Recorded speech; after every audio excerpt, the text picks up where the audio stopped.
یہ مزارات پہ آپ جا کر دیکھیں، کوئی ماتھے ٹیک رہا ہے، چادریں چڑھاتے ہیں آپ مزارات پر، آپ کیوں نہیں پوچھتے کہ چادر کیوں چڑھاتے ہیں؟ کیا بیسک کانسیپٹ ہے اس کے پیچھے؟ اس میں بزرگ کا کیا فائدہ ہے، آپ کا کیا فائدہ ہے؟ کہاں قرآن و حدیث میں لکھا ہے کہ مزار کے اوپر چادر چڑھاؤ؟ ہم نے اس کو ایک ایسی رسم بنا لیا ہے کہ عرس چادر چڑھانے کے بغیر پورا ہی نہیں ہوگا۔ ہر شخص چادروں کی منت مان رہا ہے کہ جی میرا کام ہو گیا تو میں فلاں مزار پہ چادر چڑھاؤں گا۔ بھئی کیوں مان رہے ہو منت؟ ذرا بتاؤ تو صحیح نا، اپنے آپ سے کویسچن کرو، کیوں چڑھا رہے ہو آپ چادر منت کی؟ اس میں کس نے منت مانی تھی؟ نبی نے مانی تھی، صحابہ نے تصور دیا مزار پہ چادر چڑھانے کا، کہاں سے آیا یہ؟ کچھ نہیں پتا، بس لوگ کر رہے ہیں تو ہم بھی کر رہے ہیں۔ اس سے ہماری نوجوان نسلوں کو، ان بچوں کو کچھ پتہ نہیں ہے جی چادر چڑھانے بھی کوئی عبادت ہوگی، کوئی عبادت نہیں ہے، مستحب تک نہیں ہے۔ اب اس دور میں تو مستحب بھی نہیں رہا۔ ایک دور تھا کہ جب قبرستان عام بنا دیے جاتے تھے، اس میں کسی عالم کی قبر ہے، کسی نبی کی قبر ہے، فرض کر لیں صحابہ کی ہے، تو لوگ ادب سے دور ہونے لگے تو وہ قبور پہ چڑھ رہے ہیں صاحب، تو وہ جو اشرف القوم کی قبر ہے اس کی بھی بے حرمتی ہو رہی ہے، تو بھئی چلو ایک کپڑا ڈال دو یار، تاکہ فرق تو ہو جائے، آنے والے کو پتہ چلے کسی بزرگ کی قبر ہے دوسری، تو ایک چادر ڈال دی ادھر۔ بس یہ بیسک کانسیپٹ تھا۔ پھر بعد میں جب بزرگان دین فوت ہونے لگے تو لوگ جیسے آ کر فاتحہ وغیرہ پڑھ رہے ہیں، بیٹھ کے قرآن پڑھ رہے ہیں، دھوپ پڑ رہی ہے، تو ارادہ کیا کہ بھئی قبہ بنا دیا جائے کہ عمارت صاحب مزار کے لیے، تاکہ لوگ آ کے اس کے سائے میں آرام سے پڑھ سکیں۔ اور خاص طور پہ جب سال گزرتا تھا جس کو ہم آج کل عرس کہتے ہیں، تو پھر لوگ آئیں گے، بیٹھیں گے، کثیر تعداد ہوتی ہے کہ چلو بھئی پھر ایک عمارت بن گئی۔ جب عمارت بن گئی تو جو عام قبور سے امتیاز قائم کرنا تھا وہ عمارت کے ذریعے حاصل ہو گیا، اب چادر کی تو ضرورت ہی ختم ہو گئی۔ لیکن سنی کو تو ایک نیا مشغلہ چاہیے، جو نیا مشغلہ شروع ہو جائے اس کو کبھی نہیں چھوڑے گا، اصل دین کو گھر میں داخل نہیں ہونے دے گا۔ انہوں نے کہا بھئی قبہ بن گیا، ابھی چادر کی رسم تو چلے، وہ چل پڑی صاحب رسم۔ اچھا پہلے چادریں ڈالتے تھے موٹی، کیونکہ یہ ریشمی اور باریک کپڑے تو ایجاد نہیں ہوئے تھے، وہ ہاتھوں سے بنے ہوئے کپڑے، اس میں یہ ہوتا تھا کہ کسی نے 2 چادریں ڈال دی تو ایک صاحب مزار کی طرف سے صدقہ کر دی، ایک پڑی ہوئی ماں بہن امتیاز کے لیے، فرق کرنے کے لیے، باقی ایک نہیں تھی رسمیں پہلے۔ اب صورتحال یہ جو مزار پہ چادر ڈلتی ہے ذرا دیکھ لیں آپ، ایک تو پہلے اس میں پورا لکھا ہوتا ہے کلمہ پاک یا آیت الکرسی کہ آپ اسے کسی اور کام میں استعمال ہی نہیں کر سکتے، اور یا پھر اتنی باریک ریشم کی چادر ہوتی ہے، جیسے داتا صاحب کے مزار پہ اکثر آپ دیکھیں گے کہ اس کو وہ کسی کام نہیں آ سکتی، وہ لباس بھی نہیں بن سکتا، اس کو یوں دیکھیں گے نا اس میں نظر آئے گا آر پار، اتنی وہ باریک سی ہوتی ہے، اور اس پہ آیت الکرسی چمکی سے لکھی ہوئی ہے نا، پہلے لکھ کر اس پہ چمکی ڈال دیتے ہیں، اب جو پکڑے وہ ہاتھ پہ چمکی، منہ پہ چمکیاں، جس سے وضو ہی خطرے میں پڑ جائے۔ اب وضو کریں گے تو یہ چمکیاں لگی ہوئی ہیں، کہاں سے وضو ہوگا؟ اور پھر آپ کبھی دیکھیں اس کٹہرے کے اندر جو آدمی کھڑا ہوا ہے، یہ جب آپ ریشمی چادر ڈالتے ہیں وہ ایک دوسرے پہ پھسلتی ہے گر کے نا، ٹک تو سکتی نہیں ہے، وہ اس کے پیروں میں، وہ آیت الکرسی کے اوپر چڑھ رہا ہوتا ہے، قرآن کے اوپر چڑھ رہا ہوتا ہے، میں نے اپنی آنکھوں سے دیکھا یہ منظر۔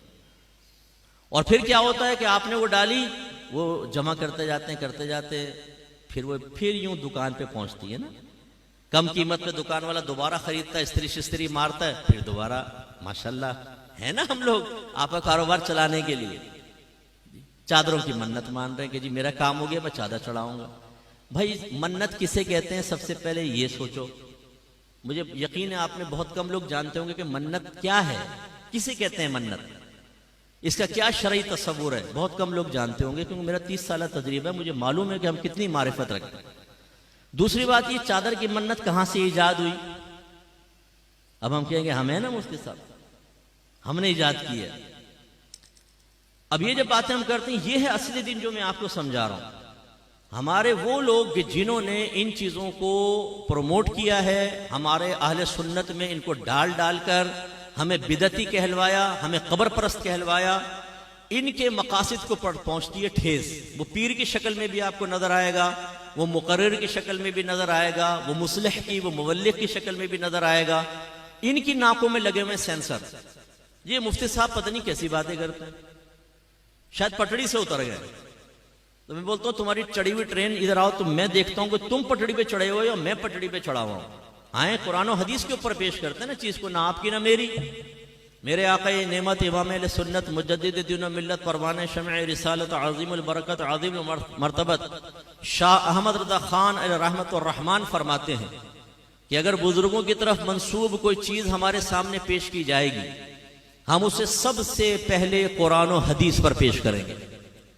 اگر اس کے مطابق ہوگی تو قبول کریں گے, اگر اس کے خلاف ہوگی تو ہم یہ کہیں گے کہ یہ ہمارے بزرگوں نے نہیں کیا بلکہ نفس پرستوں نے یہ کام کر کے ہمارے بزرگوں کی طرف منسوب کر دیا. یہ میں تو نہیں کہہ رہا ہوں, پڑھیں ذرا فتاوی رضویہ. اچھا یہ بھی ایک میرا درد ہے بہت بڑا جی. کنز الایمان پڑھیں, بہترین ترجمہ قرآن ہے, بہترین ترجمہ قرآن.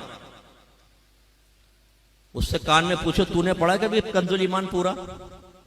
نہیں, آج تک نہیں پڑھا ہوگا, آج تک نہیں پڑھا ہوگا. خود کنز الایمان پڑھا نہیں ہے جی, پڑھے بہترین ترجمہ قرآن. واقعی وہ بہترین ہے, لیکن پڑھو تو صحیح بھائی. اعلی حضرت قاطع بدعت تھے, بدعت کا قلع کما کر دیا. کہاں کیا ہے؟ آپ کو کیسے پتا چلا؟ آپ کہیں گے جی فتاوی رضویہ پڑھیں. اچھا تم نے پڑھا ہے؟ آپ میں سے بہت سے ایسے ہوں گے جنہوں نے آج تک فتاوی رضویہ کو ہاتھ میں لے کر نہیں دیکھا ہوگا, شکل ہی نہیں دیکھی ہوگی فتاوی رضویہ کی کہ کچھ ہے یہ بھی. یعنی ہم لوگ بالکل بس وہ رسم کے پیچھے لگے ہوئے ہیں. ہمارے اکابرین نے جو باتیں بیان کی اس کو فراموش کر چکے ہیں. آج نعت خان ہمیں دین سکھائے گا, آج یہ پیشہ ور مقررین ہمیں دین سکھائیں گے. ان کے پیچھے ہم چلنے کے لیے تیار ہیں, اور پورا مسلک اہل سنت ہم نے بدنام کر کے رکھ دیا.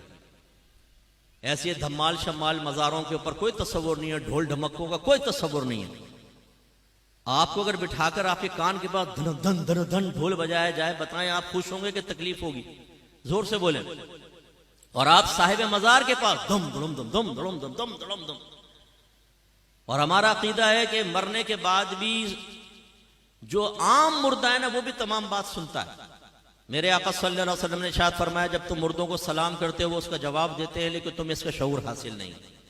اسی لیے نبی کریم صلی اللہ علیہ وسلم جب قبرستان جاتے تھے تو کیا فرماتے؟ دعا کیا ہے؟ السلام علیکم یا اہل القبور, اے قبر والو تم پر سلامتی نازل ہو.